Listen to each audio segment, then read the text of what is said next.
एक छोटा सा काम शुरू किया है और उसमें आप सभी के साथ और सहयोग की आवश्यकता है।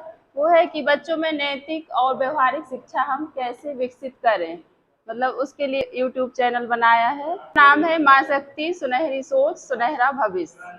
तो इसमें लगभग 200 वीडियो डाल दिया है अभी तक और बच्चों के उज्जवल भविष्य के लिए है। हम सभी मिलकर बच्चों को मतलब सही दिशा, सही गाइडेंस, मतलब सही समय पर सही जानकारी। तो हम तो शिक्षक हैं, तो हमें तो मतलब हमारा कर्तव्य बनता है कि हम सही समय पर उन्हें सही दिशा, सही निर्देश करें। कि हमने इतनी सारी प्रॉब्लम देखी अभी कि बच्चों को कुछ ना कुछ समस्याएं ऐसे हम लोगों के कारण भी और बच्चों की भी रहती है।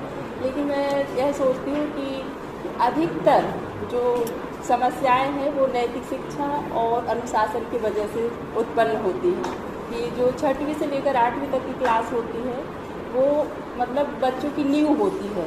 उस समय हम जैसा चाहे माता पिता और टीचर मिलके बच्चों को बना सकते हैं। तो उस समय हम सभी मिलकर, तो मैं ऐसा दिल से चाहती हूँ, खुद की इच्छा है मेरी कि मतलब 4-5 साल से मेरा एक्सपीरियंस है बच्चों को देखा, तो लगता है कि हम सब जैसे हर विषय को हम पढ़ाते हैं, हिंदी, संस्कृत, गणित, विज्ञान, इंग्लिश, सभी विषय, लेकिन उनके साथ जैसे 45 मिनट का पीरियड रहता है तो हम 10-15 मिनट यदि नैतिक शिक्षा, व्यवहारिक जो जीवन उपयोगी हमारे लिए है उस पर यदि हम फोकस करते हैं तो बच्चा मतलब एंजॉय करते हुए चीज़ों को सीखेगा भी।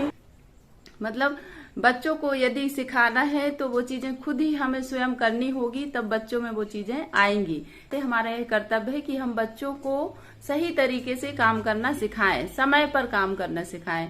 क्योंकि काम तो सभी करते हैं, लेकिन यदि हम सही समय पर काम नहीं करते तो उसकी उपयोगिता नहीं होती, उसका कोई मूल्य नहीं होता।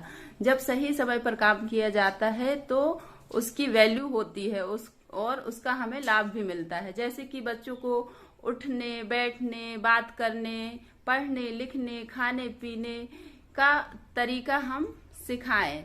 यदि हमारे व्यवहार में वह चीजें हैं तो बच्चे ऑटोमेटिक हमसे सीखने का प्रयास करते हैं। और यह अनुभव है, हमेशा हमारे काम, हमारा व्यवहार, हमारे जो भी कार्य हैं वो व्यवस्थित ढंग से हों तो बच्चे ऑटोमेटिक हमसे प्रेरित होंगे और उन कामों को सीखने का प्रयास करते हैं। बच्चों की पढ़ाई सिर्फ पुस्तक के ज्ञान पर आधारित न हो, बल्कि उन्हें आंतरिक बाह्य रूप से मजबूत बनाने का हमारा प्रयास हो।